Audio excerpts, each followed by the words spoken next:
In my last life, I got talked into buying a Brazilian turtle for a fortune by some old lady, and my in-laws cursed me out. You useless spender. All you do is waste money.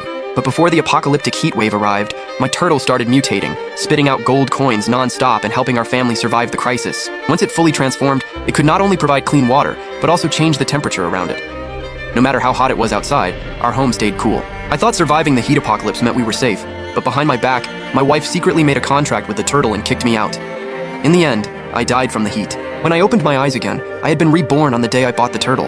Young man, I can tell you're destined for wealth and greatness, but sadly, there's a disaster waiting in your fate. If you survive it, great fortune will follow. I have a way to help you get through this. This turtle normally costs $888, but today, I'll sell it to you for just $188. Hearing those familiar words, I realized I had been reborn right before buying the lucky turtle. With my past life memories, I immediately paid for it. When I got home, sure enough, my wife and in-laws tore into me again. Where's the bird's nest I told you to buy? I wanted bird's nest and goji berry soup today. You useless man, how dare you ignore my mom? Where's the bird's nest she asked for? This time I had learned my lesson. I didn't tell my wife or mother-in-law the truth. Instead, I pulled a dry, crumpled paper ball from my other pocket and handed it to her. She didn't know quality anyway, and that paper ball looked close enough to the bird's nest sold on the market. This is bird's nest? Be honest. Are you trying to fool me? How could bird's nest look like this? After saying that, my mother-in-law grabbed my arm with her fat hand and twisted it hard. I put on an innocent face. No, this really is bird's nest. It was the shop owner's private stash. I wanted you to have the good stuff, so I begged him for ages before he finally gave me a discount. At least you know your place, I'm hungry, go cook. After that, I went to the kitchen to cook. But before that, I carefully took out the turtle and placed it in a fish tank. In my last life, it was thanks to this turtle that my black-hearted wife and biased mother-in-law survived the heat apocalypse. Then I hid the turtle away and went to cook. 2 days later, my turtle started spitting out gold coins. Looking at the shining gold, I was overjoyed. My good days were finally coming. This time I didn't hesitate. I called a real estate agent. I wanted to buy a villa in the suburbs, the more remote the better, somewhere no one could find. After that, I exchanged all the gold coins for cash. It came out to a full $3 million. Once the heat apocalypse arrived, even humans could barely fight off mutated animals. The only ones who could protect me were those animals. As the temperature gradually rose, the turtle spat out more and more gold, so I quickly bought a huge stockpile of survival supplies. I also hired someone to design a hydroelectric generator, but it still needed a month to finish. To make sure no one got ideas about my supplies, I adopted a large group of stray cats and dogs. Every day I made time to feed these future beasts myself and build a bond with them. At the same time, I also fed the cats and dogs around the neighborhood. That day, I was calming down a newly arrived tabby cat. I could tell this tabby had already started mutating. It wouldn't be long before it gained intelligence. I picked up a plate of fresh meat and placed it beside the tabby, only to see the old bachelor across the hall. He had always had it out for me. In my last life, he kept whispering poison in my wife's ear, causing me to be kicked out and die from the heat. Now that he saw me feeding such good meat to a cat, he couldn't sit still anymore. Meat that good? And you're feeding it to an animal? Are you sick or something? You're the sick one. Oh, so you talk back now? No wonder your mother-in-law calls you a wasteful loser. You're blind as a bat, feeding meat that good to a cat. Before I could argue back, G-Bota left. My face instantly went pale. That guy was going to snitch again. G-Bota was my wife's first love. Back then, my mother-in-law refused to let a divorced man marry into their family, so I got the spot instead. Sure enough, seeing her old first love crying pitifully in front of her, my wife Liu Ruyan and my in-laws quickly came looking for me to demand an explanation. My wife kicked over the tabby cat's food bowl. People can't even get a few decent dishes and you think it's the cat's turn. You useless man, you really are wasteful. Do I have to beat you? My wife's fists rained down on me, while G-Bota kept stirring things up on the side. Exactly. If I were your son-in-law, I'd never feed meat that good to some animal. I'd definitely use it to honor my in-laws. That hit my mother-in-law right where it mattered. The more she looked at G-Bota, the more pleased she was, while her gaze toward me grew colder, and her insults got even nastier. If only I'd let my daughter marry Bota back then. What use is marrying you? The hatred in my eyes grew stronger. This family wouldn't live much longer. I would make them pay. After that beating, I became even more careful when feeding the stray cats in the neighborhood. Finally, thanks to my persistence, many stray animals grew close to me. Meanwhile, the temperature started rising. At first, it was only 86 degrees, but even that was enough to make the whole family miserable. They barely wanted to step outside. Later, the heat lasted for an entire week, staying high with signs that it would keep climbing. That was when everyone realized something was wrong. Then experts came out with an analysis. Earth had now entered the age of the heat apocalypse. Researchers discovered that many living creatures were mutating to different degrees. We firmly believe that once humanity survives the heat apocalypse, human civilization will rise to a new level. The news encouraged people to respond actively. Large crowds began hoarding food, causing shortages. Now, 1 pound of grain was worth as much as a pound of gold. And with me being one more useless mouth to feed at home, my in-laws disliked me even more. Even if I did nothing wrong and was just cooking in the kitchen, they would still scold me. Then my wife's first love, G-Bota, knocked on our door. His home had run out of food, and he looked at my wife with a pitiful face. My wife let G-Bota in without the slightest hesitation. Don't worry, come in. We still have plenty of food here. Seeing another mouth to feed in the house, my in-laws were unhappy. But they didn't dare tell my wife directly, so they kept signaling me with their eyes to talk to her. I timidly stepped forward and said to my wife, Ruyan, our food won't last through the heat apocalypse. One more person means one more mouth to feed. Even if you don't think about yourself, you should think about your parents. As soon as I finished speaking, she kicked me. You think you can compare to him? What do you think you are? I let out a cold snort. A dark chill flashed in my eyes, but I didn't show it on my face. I followed Jibota inside, planning to serve him, but he stopped me.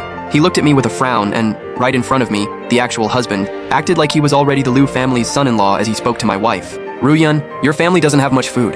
Why are you still keeping a freeloader around? And he eats a lot too. If you ask me, this useless spender has no purpose here, just kick him out. Hearing that, my wife and in-laws began rethinking my role in the family. It was as if I really was that insignificant, only cooking meals every day. Soon, a ruthless look flashed in my in-laws' eyes, and my mother-in-law said to me, "You useless spender.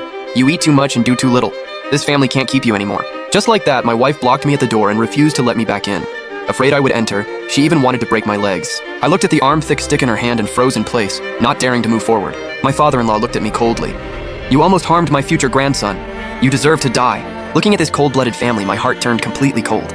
But honestly, getting kicked out was exactly what I wanted. I was thrilled on the inside, but right now I had to act completely devastated. Do you people have any conscience? I served this whole family for so long and now you just throw me away? My cries could be heard throughout the entire building, but no one dared come out to stand up for me. In the apocalypse, this kind of thing was far too common. I wasn't the first. With a loud bang, they slammed the door shut without hesitation. I quickly left the neighborhood. At the gate, I saw the turtle, which had already transformed into a humanoid beast. He formed a cool water orb for me, and I carried it back to my suburban villa. Although the temperature was rising fast, it still hadn't reached the point where animals would fully transform, so I had to stay cautious. The biggest threat right now was that blood-sucking family. I couldn't let them find out I was at my suburban villa, enjoying cool air and drinking iced Coke. Before I left, I had already sent workers to install several tiny cameras in our home. Now I was watching that family's every move. Only after I was gone did they realize how important I had been in daily life. Without me, their doormat, the dishes, laundry, and cooking naturally fell on my mother-in-law. My mother-in-law worked while complaining. After spending more time with Jibota, she naturally started finding him unpleasant too.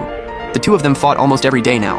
In the end, it all came down to the food shortage, and Jibota was definitely not the type to eat less and save food. My mother-in-law's face turned green with anger, and she finally snapped.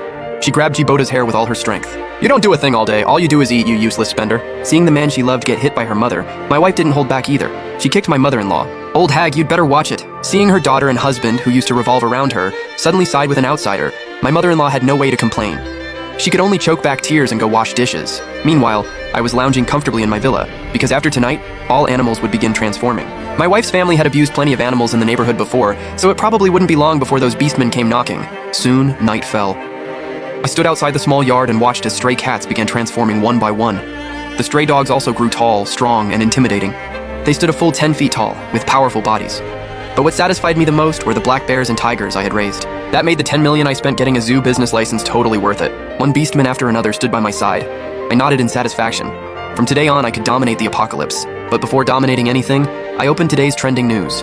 Sure enough, the whole world was talking about this beast transformation. Families with cats and dogs benefited the most. They had been on the verge of despair, running out of supplies under the heat apocalypse, only for things to suddenly turn around. Now that they had beastmen and human order had collapsed, they began taking whatever they wanted by force. The scene switched, and I saw my wife's home. It was extremely lively. My wife's family favored daughters over sons. My mother-in-law loved taking advantage of people. My father-in-law was a total macho tyrant, and Jibota was brutally mean. They had offended plenty of people. This time, countless neighbors with cats and dogs began looting supplies, and the first place they targeted was my wife's home. The front door was wide open, and beastmen carried food out of the house one after another. My mother-in-law's eyes turned bloodshot as she charged out like a madwoman, cursing at them. "Robbers! You bunch of robbers! Is there no law anymore? Stop moving things! Our family has no food left." What a joke. Talking about the law in the apocalypse? When my mother-in-law used to throw tantrums and act shamelessly in the neighborhood, why didn't she talk about the law then? Of course, the neighbors didn't listen to her. They only sneered. "You deserve it. I'm carrying out justice. You want to talk law with me? Don't think I don't know. At the start of the apocalypse, you kicked your son-in-law out. Where was your law then?" My mother-in-law was instantly so angry she couldn't speak. My father-in-law had always ruled the house. When had anyone ever dared walk all over him? He immediately went into the room and grabbed an iron rod. When the rod struck a beastman, it completely enraged him. By the time my father-in-law realized what was happening and wanted to run, it was already too late. The beastman simply swung his hand. My father-in-law was smashed into the wall, coughing up a huge mouthful of blood. The home was emptied. My father-in-law was beaten unconscious, my mother-in-law wet herself in fear, and my wife and Jibota curled up together, barely daring to breathe. Watching the scene, I almost laughed out loud. So they finally had this day too. Not long after my father-in-law passed out, he finally woke up. Unfortunately, even awake, he was now disabled and could only lie in bed needing care. But with the family's current situation, where would they find the energy to care for anyone? After just 3 days of hunger, my wife had completely lost her mind, and my mother-in-law looked utterly defeated. As for Jibota, that went without saying. At this point, everyone looked like a chicken leg to him. The three starving people stared at my father-in-law lying paralyzed in bed, and an evil idea rose in their minds. The three of them exchanged a look and nodded. My father-in-law looked terrified and cried out, "No, sweetheart, I've spoiled you ever since you were little. For my sake, please don't do this." Too bad my starving wife didn't hear a word of it. My mother-in-law was still fanning the flames from the side. "You've had a lifetime of comfort. Dying now is only fair." My wife nodded along with her mother. "Come on, Dad, just go in peace." Meanwhile, I was lounging comfortably on the leather sofa in my suburban villa. The central AC above me blew a cool 68-degree breeze, while the massive LCD screen in front of me streamed a 360-degree, blind spot-free live feed from the hidden cameras, showing the Liu family tearing each other apart. I swirled a glass of ice-cold soda packed with cubes, listening to the crisp clink of ice against glass as a cold sneer curled at the corner of my mouth. In my last life, this vicious family tried to take over my supplies, and they did it just as ruthlessly. They heartlessly kicked me out, leaving me outside in 140-degree heat to slowly die. Now, the survival of the fittest nightmare was finally their turn to live through, but I knew this was nowhere near enough. This was just the appetizer to their hopeless lives. I casually turned off the security feed and stood up from the couch, because I had found an even more serious problem that needed fixing fast. As the temperature kept soaring past 149 degrees, the mutation process on Earth was speeding up like crazy. I stood in front of the huge floor-to-ceiling windows of my villa, looking down at the yard. The stray animal army I had taken in had all completed their final beast evolution. Those once skinny tabby cats were now as big as adult Siberian tigers, covered in bulging muscles with fur shining like hardened metal. The stray dogs had evolved into giant 10-foot-tall dogmen. They could walk upright, and with one light swipe of their razor-sharp claws, they could tear through a solid load-bearing wall like tofu. What shocked me the most had to be those black bears and tigers. They were like moving steel fortresses, and the pressure from every breath made the air around them seem to warp. With these terrifying beastmen as my bodyguards, no force in this broken apocalypse would dare lay a finger on me. But then came the problem. After the animals mutated, their stamina and metabolism skyrocketed, and so did the amount of food they needed. During feeding earlier, I ran the numbers. Just one mutated black bear could devour half a pig in a single meal. The supplies I spent 3 million stocking up were piled like mountains, enough to feed me for several lifetimes. But with this army of hundreds of giant beasts at this rate, everything would be gone in less than 3 months. Living off stored supplies was a huge mistake in the apocalypse, so I decided to start farming in the wasteland. After all, in this hellish apocalypse, I still had that divine turtle on my side. And now, it was nothing like the palm-sized turtle it used to be. Its body had grown massive, like a heavy armored vehicle, lying quietly in the custom pool at the center of the villa.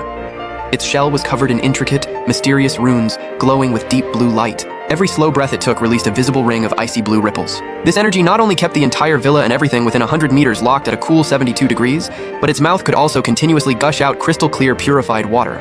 Clean water and a stable temperature. Two things worth countless times more than human lives in this scorching apocalypse.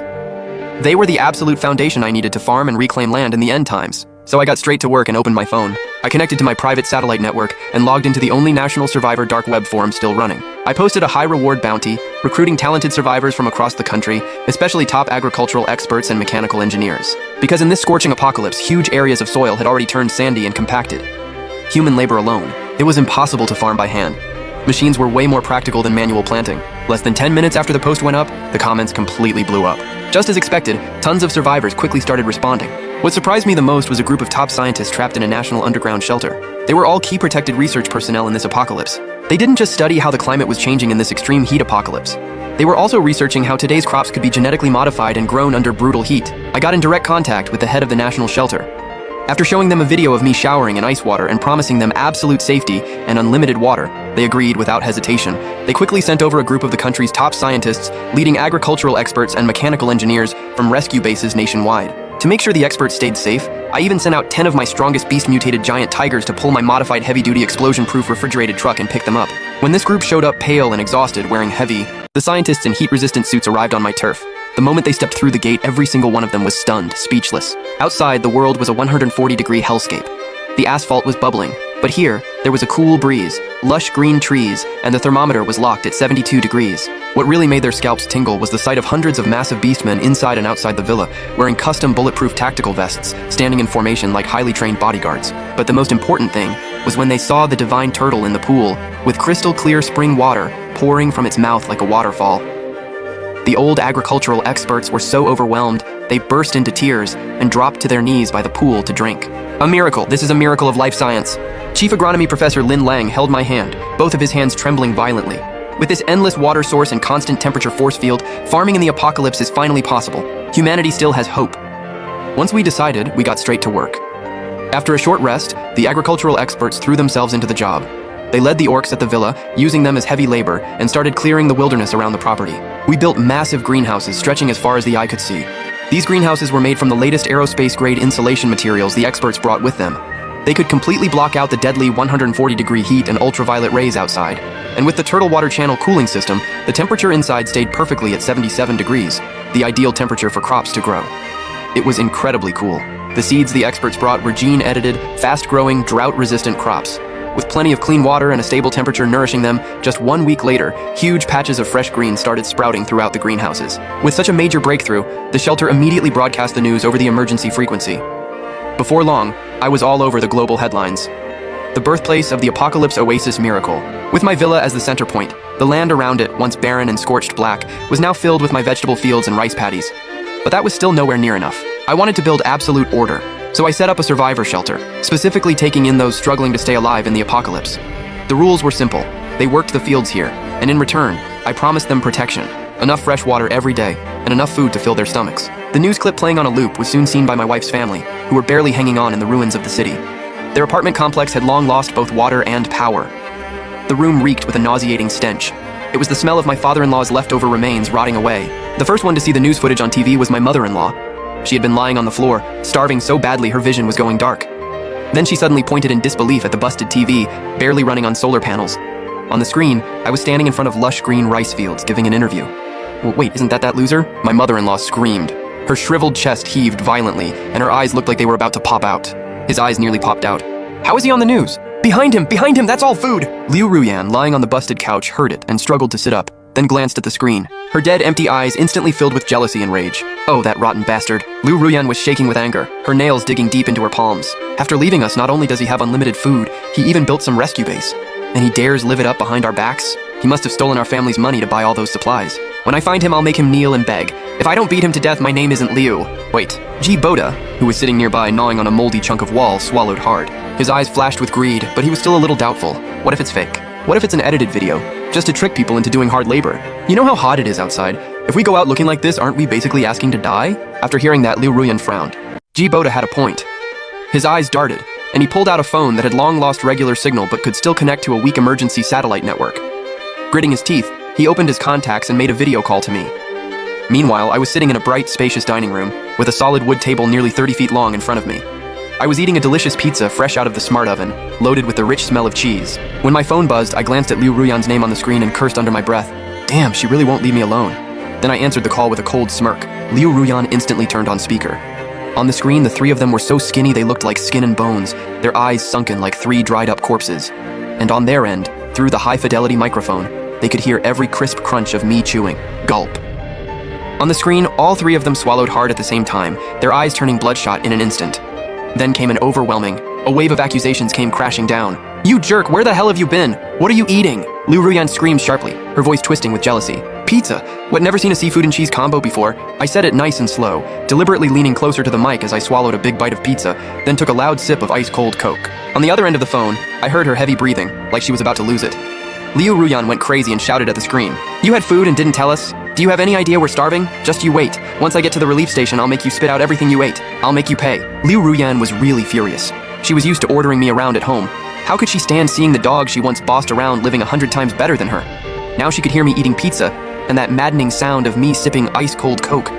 Every sound tore at her already stretched nerves. Then come and try me. I let out a soft laugh, my eyes turning ice-cold. As long as he doesn't collapse halfway on that 140-degree road and turn into a pile of bones. If he dares to come, I'll make him pay. In my past life, he tricked me into going out and watched coldly as I screamed under the blazing sun. In this life, I'm paying him back double. Hearing me talk so arrogantly, my hot-tempered mother-in-law completely broke down. She snatched the phone, pressed her face almost against the screen, and her voice turned as sharp and grating as nails on a chalkboard. You heartless animal, just wait. Once my daughter gets to the relief station, she'll confiscate all your food, cripple you, and make you pay with your life. If you hadn't run away and abandoned us, how would my husband have died? You had so much food, but you never told us. You hid away and enjoyed it all by yourself. You're truly vicious to the core. Are you done? I let out a cold laugh and looked at her like she was an idiot. You killed my father-in-law to steal his food and now you're blaming me for it? Then I flipped my phone camera around and aimed the video at my dining table. Right in front of me, piles of food were stacked like a mountain in the wide-angle shot. On the left was a fresh roast chicken dripping with hot oil. In the middle were giant pizzas in a dozen flavors and steaming bowls of rice. On the right were rows of ice-cold sodas, along with all kinds of fresh-washed leafy greens. That insanely tempting sight made the people on the other end go red-eyed with envy. They couldn't stop the drool from running down the corners of their cracked lips. They hadn't had a real bite to eat in days. Forget one mountain of food, even two. At that point, they could have swallowed it all like pigs, bowls, and plates included. Seeing the hunger in their eyes, like they wanted to crawl through the screen and snatch the food, I gave a faint smile, tapped the screen, and ended the call. The video cutting off so suddenly sent them right back into a full-blown meltdown. I didn't even have to think to know they were probably in that dark room cursing out my ancestors. They cursed out 18 generations of my family, but I couldn't care less. I was actually in a great mood because I was heading out to organize everyone to keep farming. This massive relief shelter was mine. My rules were the law here. Anyone who came here, whether they were a billionaire CEO before the disaster or some untouchable celebrity, had to do as I said. As long as they worked hard in the fields, contributed, and didn't cause trouble, I'd give them clean food and fresh water based on their work points. In this cutthroat apocalypse, being able to eat a full meal and drink clean water in a constant 25-degree environment was already a heaven-sent blessing to them. Everyone treated me like a god and followed my every word. Every day, the shelter took in newcomers who came from all over. After strict disinfection and medical checks, each person was assigned a small plot of land to farm. Meanwhile, through the drones I had placed along the road to the base, I kept a close eye on Liu Ruyan and her family's movements. Sure enough, after hanging up the phone, the next day they dug out the only busted umbrella in the house, packed a few clothes, and got ready to follow a wave of refugees to the suburban shelter to find me. The journey was nothing short of hell on earth. The sun, over 140 degrees, hung overhead like a giant furnace. The asphalt was as soft as sludge. With every step, another layer of their souls felt like it was melting off. Along the way, Jiboda took selfishness to the extreme. Not only did he refuse to help carry the luggage, but when a few starving, mutated stray dogs went berserk, he shoved Liu Ruyan, who was newly pregnant, out as a human shield, then hid under an abandoned car in terror. If other refugees passing by hadn't stepped in, Liu Ruyan would have become dog food. My mother-in-law had it even worse. She passed out from heat stroke 3 times, but somehow dragged herself back up, driven by the will to survive and her greed for food. By the time the 3 of them, looking like demons dragged out of a swamp, finally made it to the 30-foot steel gate of my shelter, I was inside, throwing a feast in the central square. Because today was a big day. To celebrate the completion of our latest research breakthrough, the temperature-controlled ecodome, we marked a major milestone. It was a massive, sealed ecosystem with water and electricity, able to perfectly recreate Earth's original environment. It even grew the first ornamental plants after the apocalypse, making it a small ecosystem of great historical significance. This achievement carried the hard work of countless national researchers. To celebrate this victory, and to reward the top performers at the base, I set up 3 full tables of top-tier dishes in the plaza outside the villa. There was also a giant cream cake, as tall as a 5-story building. Those 3 tables were loaded with real feast food. Golden poached chicken, crispy skinned duck, tender braised pork trotters, and piles of salt and pepper ribs. The rich aroma of meat drifted out through the vents by the gate. It carried for miles, and that giant cake was meant to be shared with the ordinary workers who had made basic contributions. The second Liu Ruyan and her family squeezed up to the front gate, they saw me through the iron bars, sitting at the main table with a group of scientists, eating like kings. When she saw me take a huge bite out of that greasy duck leg, Liu Ruyan instantly started drooling, soaking through the torn clothes on her chest. She pounded on the gate like crazy, screaming that she was my wife. Only then did the guards report it to me and let them in. Too bad the base had ironclad rules. She had just arrived, had 0 work point records for any major contribution, and even failed the health check. The staff in charge of handing out food showed no mercy. Based on the lowest refugee allowance, they gave her a dry, palm-sized piece of leftover cake from the banquet. Holding that tiny piece of cake, not even enough to get stuck in her teeth, Liu Ruyan looked up and saw me nearby, sitting in the leather VIP seat, roast chicken in my left hand, ice-cold beer in my right, my mouth covered in grease. Her spoiled little princess temper completely snapped. Blinded by rage, she completely forgot this was someone else's territory. Under the stunned, shocked stares of thousands of survivors, like they were watching a total lunatic, he slammed the little cake onto the ground, shoved through the crowd, stormed straight up to me, and reached out with those filthy black hands to grab the whole roast chicken from my plate. "You jerk, why are you eating so well?" She started cursing me out, her voice sharp and bossy. "Why do we have to eat some nasty cake off the floor while you're here eating roast chicken? Bring me all the best meat right now. I'm carrying Boda's baby. If anything happens to it, can you afford that?" When my mother-in-law saw this, she couldn't hold back anymore. Afraid someone else would snatch the good stuff first, she lunged over like a toad. She instantly pulled out her old neighborhood tantrum routine and started openly grabbing food off my table. "It's you, you heartless little wastrel," my mother-in-law cursed while grabbing with both hands, stuffing 2 handfuls of braised meat into her mouth. She swallowed without even chewing and nearly choked so hard her eyes rolled back. Right after that, he snatched the biggest crispy roast duck off the table and handed it over with a fake suck-up smile to Boda, who was cowering behind him. "Boda, hurry up and eat. Ignore this loser. My precious grandson hasn't even had anything this good yet. What makes him think he deserves it?" The second Boda saw the roast duck, his eyes practically lit up. Without holding back at all, he grabbed it and squatted on the floor, tearing into it like a starving animal, even chewing up the bones and swallowing them. Watching this ridiculous and disgusting scene, I actually laughed from anger. Every survivor there, even those high and mighty experts, was looking at Liu Ruyan and the other two like they were complete idiots. In the apocalypse, stealing food from the camp owner's table? That was basically asking to die. I didn't even bother saying a word. I just lightly waved my hand. Behind me stood a beast-like giant bear, nearly 10 feet tall and covered in coarse black fur. It immediately strode forward. Its massive paw was like an iron clamp, grabbing Liu Ruyan by the back of the neck and lifting her into the air like she was a little chick. Then she was slammed down and dragged hard across the ground. Bang! Liu Ruyan's face smashed hard into the rough concrete floor. The chicken leg she had just bitten into before she could even swallow it came flying out along with 2 front teeth. Blood spilled all over the ground. Absolutely disgusting. This place isn't some charity shelter, and it's definitely not somewhere any random nobody can barge in and cause trouble. I took out a snow-white napkin and wiped my hands gracefully, unable to hide the disgust in my eyes. Then I looked down coldly at the woman on the ground. Liu Ruyan was pinned under the mutated giant bear, feeling the terrifying force that could snap her spine in an instant. Her face was filled with fear. But before the apocalypse, she was used to bossing me around, and her brain still hadn't caught up. She actually thought she could still use her status to pressure me like before. She struggled to lift her bloody, mangled face and screamed at me. What are you doing? Are you insane? You bastard, let me go. I'm your legally wedded wife. You married into my family. Our family is your whole world. Everything you eat, wear, and use is paid for with my money. And you dare let that beast talk back to me? Believe me, I'll have my mom kick you out. Fine. I didn't give her the chance to finish that disgusting nonsense. I swung back and slapped her hard across the left side of her face. I put every bit of strength into that slap. Liu Ruyan screamed, rolling halfway across the floor. In an instant, half her face visibly swelled into a purple lump, and the corner of her mouth split open. Still haven't snapped out of it, huh? I stepped forward and looked down at her, then slapped her hard across the right side of her face. In this base, I'm the sky. I waved my hand, and the beast-formed giant bear let out a low, almost human-like growl. Then it slammed a heavy fist into the ground beside Liu Ruyan, blasting open a huge crater as shattered rocks flew up and scraped her forehead. That blow completely scared the soul out of Liu Ruyan. She curled up in a ball, shaking like a leaf, not daring to make another sound. Eyes? My mother-in-law was filled with despair as she watched her daughter get beaten so badly she couldn't fight back, and that once spineless son-in-law now had terrifying monsters standing all around him. After all, she had seen with her own eyes how her husband was slapped by an orc and sent crashing into the wall, his bones shattered. No matter how nasty she was, she didn't dare step up to help her daughter. She exchanged a glance with the greasy-mouthed Gabota. Then her eyes darted around, and they pulled out their family's favorite trick again, throwing a tantrum and playing the victim. My mother-in-law plopped herself down in the middle of the crowd, slapped her thighs, burst into tears, and started accusing me of being heartless. Everybody, come take a look. Come judge this for yourselves. This is my ungrateful son-in-law. She cried with snot and tears all over her face. Her acting was practically Oscar-worthy. He's evil! At home, he never showed us any respect, and he even killed his own father-in-law. Now that he's the boss and made it big, he won't even give us one bite. He wouldn't even let us eat leftovers, and now he wants to kill his own wife. What kind of curse did our family bring on ourselves to end up with a heartless monster like him? My mother-in-law cried like she meant every word, thinking she could stir up sympathy from the crowd and pressure me into backing down. But after wailing for ages, not a single person stepped up to help her. Instead, they all looked at her with strange, disgusted expressions. After rolling around on the ground for a long time, my dust-covered mother-in-law finally realized something was off. No one cared about her at all, and she instantly broke down. She scrambled to her feet, pointed at the survivors around her, and started cursing. Do you people have no conscience? Can't you see an old woman being bullied here? You're all just watching this young man pick on a helpless old lady like me, and not one of you dares to say a word? Is nobody going to stand up for me? I watched her perform like some pathetic clown and couldn't help but laugh. This old hag's brain. She was probably still stuck in the pre-apocalypse mindset. Back then, she would cut lines at the supermarket and force pregnant women to give up their seats on the bus. As long as she threw herself on the ground and made a scene, some virtue-signaling do-gooder would always stand on the moral high ground and blame everyone else. But she forgot one thing. This is the apocalypse now. Basic morals were already vaporized along with the 140-degree heat. Here, strength is the law, and having enough food to eat is the greatest virtue. And I am the creator holding all their lives in my hands. Sure enough, because my mother-in-law had gone crazy and smashed everything earlier, several plates of fancy dishes were knocked to the ground, forcing the once happy banquet to end early.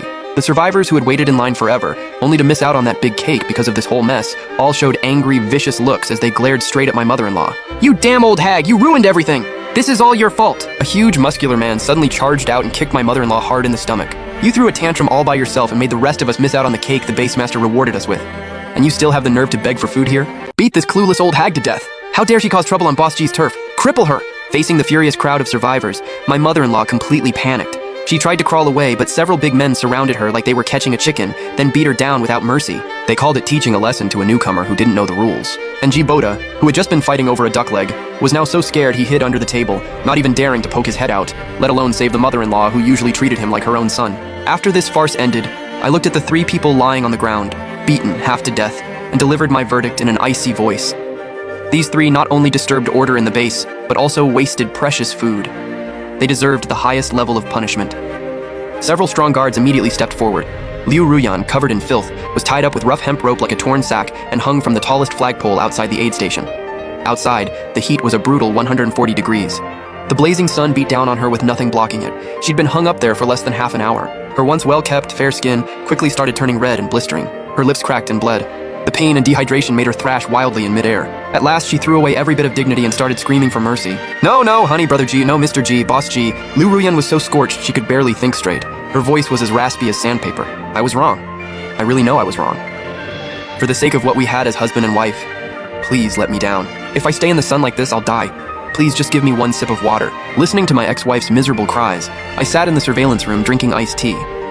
Not only did I feel no sympathy at all, I felt the knot in my chest finally loosen. In my last life, when the apocalyptic heat wave hit, she and Jibota tricked me out of the house together, then locked the door behind me. I was roasted alive under the blazing sun outside, pounding until my hands were shattered. In my past life, I knelt outside that door countless times, crying and begging her to let me in for the sake of our marriage. She refused every time. Back then, she stood in an air-conditioned room, cracking sunflower seeds behind the security door. What was it she said to me so coldly? Oh, right. She said, "Keeping you alive is just wasting our food. You might as well die. The sooner the better. At least that would save food for me and Boda." And in this life, I finally got the chance to throw those exact words right back at her. I picked up the camp's loudspeaker radio and pressed the broadcast button. My cold voice echoed across the entire square. "Ruyan, keeping you in my base is just wasting food. You're using up purified water every day too.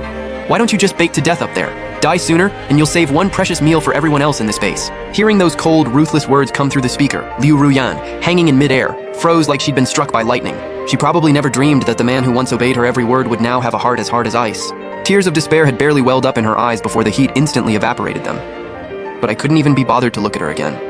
I turned around and went back to the comfortable rest area. 3 days. Liu Ruyan was roasted on that flagpole for 3 whole days and nights. Lucky she survived. Maybe the baby in her belly triggered some kind of survival instinct, because in the end, she still didn't die. When the guards finally took her down, she was barely hanging on. Her cheeks and arms were badly burned, with large patches of skin peeling, infected, swollen, and oozing pus.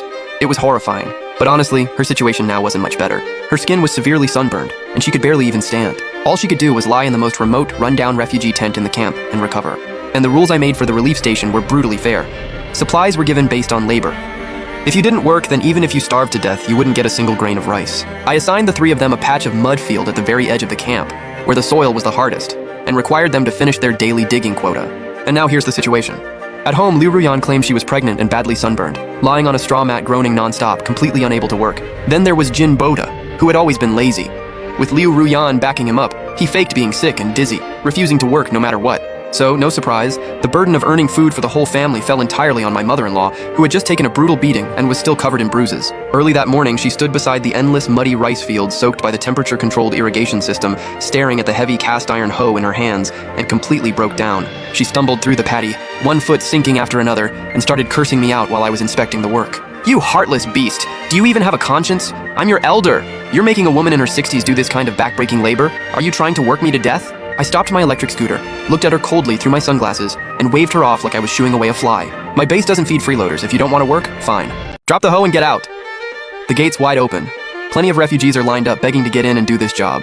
Everyone's counting on this rice field to grow enough food to survive. After hearing my ruthless words, then seeing the vicious looks from the beastmen guards watching over the field, my mother-in-law completely lost her nerve. She helplessly curled her lip, swallowed down her anger, and had no choice but to choke it all back. She rolled up her pant legs and stumbled into the field, one muddy step at a time. She used to be a woman who never lifted a finger.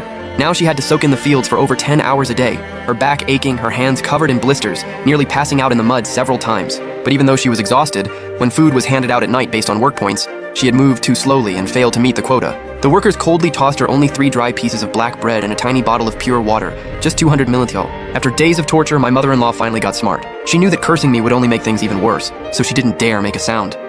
She tucked the bread against her chest like she was protecting a baby, clutched the bottled water like treasure, and dragged her exhausted body back to the shabby tent. But 3 palm-sized pieces of dry bread? How could that feed 3 people? Especially since Jibota had lived like a prince before the disaster. He had a huge appetite, and now he wanted enough food for 2 grown men all by himself. Seeing the tiny bit of food his mother-in-law brought back, Jibota's eyes practically glowed with hunger. And Liu Ruyan was even more selfish. There was no way she'd let herself suffer. She immediately snatched the biggest piece of bread and half the water, then claimed she needed nutrition to heal. As for the 2 pieces of bread left, Jibota naturally used his strength to his advantage and ripped one right out of his mother-in-law's hand. and when his mother-in-law was about to eat the last piece, he pretended to check the wound on her hand, then took the chance to grab that last piece too, stuffed it into his mouth, and swallowed it in a few bites. Jibota, what are you doing? I worked all day for that. A whole day's worth of food. My mother-in-law was so anxious she could barely stand still.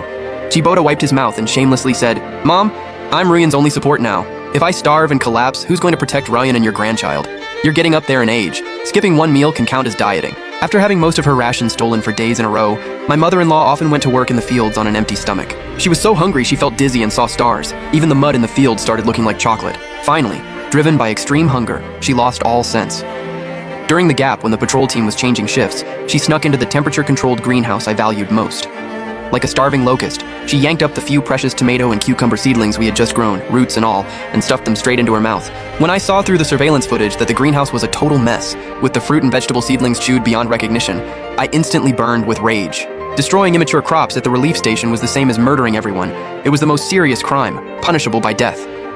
And this morning, the base's warehouse staff reported that an entire crate of high-calorie compressed bread had vanished from the greenhouse's outside storage room. Less than half an hour later, 2 massive orc guards dragged my mother-in-law over like a dead dog, one on each side, and threw her onto the trial platform in the middle of the square. By then, her mouth was covered in green plant juice, her clothes were caked in mud, and her face was full of panic. When she saw the crowd of survivors closing in around her, pointing and whispering, she started shaking all over. She desperately kowtowed to me, sitting in the judge's seat trying to defend herself. Boss G, Grandpa G, I'm innocent. I really didn't steal that crate of bread. I swear, if I stole it, may lightning strike me dead. I was just so hungry. I only picked a few vegetable leaves to fill my stomach. I sat there, staring at her coldly. Of course, I knew that whole crate of bread wasn't something a weak old woman like her could quietly carry away. The surveillance footage showed it was that coward, Jibota. The bread they stole in all the chaos is hidden in their tent right now. But I didn't call them out right away. Watching these backstabbers turn on each other in the apocalypse, honestly, what better entertainment is there? So I leaned back in my chair and said calmly, Oh, you're saying you didn't steal the bread? But your own daughter came straight to the guards and reported you. She said she saw you sneaking back in the middle of the night carrying a box. What? Would your own daughter frame her mother? What excuse do you have now? As soon as I finished speaking, the crowd parted, and Liu Ruyan and Jibota were dragged forward by the guards. Liu Ruyan's sunburned skin was covered in ugly scabs. She had only just managed to walk again. With huge dark circles under her eyes, she kept looking away, but it was obvious she was desperately protecting Jibota behind her. Because she knew that if Jibota was executed for theft, she would truly be all alone in this apocalypse. Before they came, the two of them had clearly gotten their story straight. Jibota immediately jumped out, pointed at his mother-in-law, and accused her loudly with righteous indignation. That's right, she stole it. I saw this old hag with my own eyes last night, sneaking a whole box of bread under the bed. She even warned us not to tell anyone. Officer, we had absolutely nothing to do with this. I didn't. You're framing me. It was clearly you. My mother-in-law stared with those cloudy eyes, so anxious she was on the verge of tears, just about to expose Jibota. Mom, stop pretending. Liu Ruyan suddenly screamed, cutting her off, a vicious look flashing in her eyes. You've always been greedy and selfish. If it wasn't you, then who? Since I was little, you taught me to look out for myself first. So honestly, this doesn't surprise me at all. Officer, I'm doing the right thing. Even if she's family, I can prove my mom stole it. Please don't drag me and Boda into this. In that instant, the air seemed to freeze. My mother-in-law collapsed to the floor, feeling more helpless and cold than ever before. She stared in disbelief at her own daughter, the child she had cherished since birth, the one she had protected even at the cost of her husband's life. At that moment, she looked at herself like a piece of rotten trash and pushed herself straight into a dead end without hesitation. Ruyan, you actually... My mother-in-law pointed at her daughter with a trembling hand, nearly passing out when she couldn't catch her breath. I sat up on the platform, coldly watching this human tragedy unfold. That desperate woman collapsed on the floor. Wasn't she just like me back then, pushed out by them and left helpless outside the house? So now that the stick of betrayal finally hit her, she suddenly couldn't take it. Since my mother-in-law stole vegetable seedlings and was proven to have stolen a box of bread, this caused an extremely bad impact among survivors desperate for supplies. If she wasn't punished, the base rules would mean nothing. I tapped the table and announced a survivor vote. No surprise there. Thousands of survivors at the shelter, including Liu Ruyan, voted unanimously to strip my mother-in-law of all survival rights. Take off her heat-resistant suit and kick her out of the shelter immediately. When it really came down to life or death, my mother-in-law finally broke. She knew it was a 149-degree wasteland outside. If she got kicked out, she probably wouldn't last half a day. She threw herself at my feet like a maniac, banging her head against the concrete floor as she cried and begged. Boss G, my good son-in-law, I'm begging you, please don't kick me out. I'll die out there. It's so hot outside and there isn't even a shady spot. I won't survive. For the sake of me being your elder, let me stay in the base. I'll even clean the latrines. Seeing that I wasn't moved, she turned and grabbed Liu Ruyan's leg. Ruyan, save your mom. Please beg Boss G for me. I'm your real mother. Liu Ruyan kicked the old woman away in disgust, then shrank behind Jibota like she was dodging trouble. No one cared about her pleas. 2 tall guards grabbed my mother-in-law, dragged her like a bag of trash, and mercilessly threw her out. A heavy iron gate slammed shut with a deafening boom, cutting off his way out completely. Out there, under days of scorching heat with no food or water, I doubt she'd even last a day. Before long, she'd be nothing but bones buried in the sand. After getting rid of that heartless old woman, the base finally got a lot quieter. Meanwhile, without his mother-in-law as their free labor, Liu Ruyan and Jibota lost their food source completely. The box of bread Jibota had stolen earlier had already been seized by the guards during the search. Now, with no work credits, the two of them could only survive on one free meal a day from the relief station. A bowl of charity soup with just a few leaves floating in it. For someone as selfish and greedy as Jibota, how could he possibly stand going hungry like this? Not even a week later, he sweet-talked a newly arrived woman in the refugee camp. Before the disaster, she had been a fitness coach. She was down on her luck now, but she was strong and could handle hard labor at the base, every day. Just to get a real serving of rice, Jibota moved straight into that woman's tent. What made it even worse was that, chasing some kind of thrill in the apocalypse, the two of them would often mess around right in front of Liu Ruyan's shabby tent, without any shame. They were so loud the whole refugee camp could hear it. Liu Ruyan was already extremely weak from the miscarriage and the sunburn. With her pride, how could she possibly swallow such humiliation? The first love she had once been so proud of shattered into dust over half a bowl of white rice. That afternoon, her eyes red with rage, she struggled up from the straw mat, grabbed a rock and charged over like a lunatic, ready to confront them while screaming like crazy. Jibota, you heartless bastard! How could you do this to me? You shameless pair, I'll make you pay! But before she could even get close, Jibota's new woman just let out a cold laugh, turned around, raised those strong, toned, long legs and kicked her hard. She kicked Liu Ruyan right in her already weak stomach. Liu Ruyan screamed, flew backward like a kite with its string cut, and rolled several times before finally stopping. The woman walked up to her, looked down at her with contempt and spat right in her face. Look at you, not even human anymore. Forget getting revenge on me. You're not even worthy of shining my shoes. You still think you're some rich young lady? Without Boda taking care of you, without that bite of food I gave you, you're nothing. You're less than a bug. Meanwhile, Jibota stood at the tent entrance watching everything coldly. He didn't say a single word to help Liu Ruyan. Instead, he even mocked her and chimed in. She's right, babe. Ruyan, face reality. Just looking at you makes me sick now. Every day, whenever that woman passed by, she would humiliate Liu Ruyan both mentally and physically. She even threw leftover vegetable scraps in her face. After more than 10 days of inhuman torment, Liu Ruyan's mind finally collapsed completely. She couldn't take having her dignity trampled on anymore, a life of being trampled under everyone's feet. On a muggy, stormy night, while those two were passed out in the tent, exhausted, Liu Ruyan rose like a ghost. From the pocket close to her body, she pulled out the rusty blade she had brought from home, the one that had once hurt someone. The next morning, a piercing scream sent the whole refugee camp into chaos. When I got the news and arrived at the scene surrounded by guards, Liu Ruyan had already been pinned hard to the ground. Jibota and that woman had been stabbed several times and died on the bed. The tent was covered in shocking bloodstains. Liu Ruyan looked utterly battered, her hair a mess, kneeling on the ground and gasping heavily. Her face was bleak, her eyes hollow. The arrogant attitude she had when she first bullied me was long gone. She did not even have the strength to fight back anymore. She just stared blankly at her blood-stained hands. Boss G, the attacker has been restrained. Awaiting your orders. Awaiting your orders. The guard captain saluted me and I looked at him. Not a single ripple. Because she brutally took 2 lives inside the base, seriously breaking the shelter's ironclad safety rule, the impact was far too severe. No vote was needed.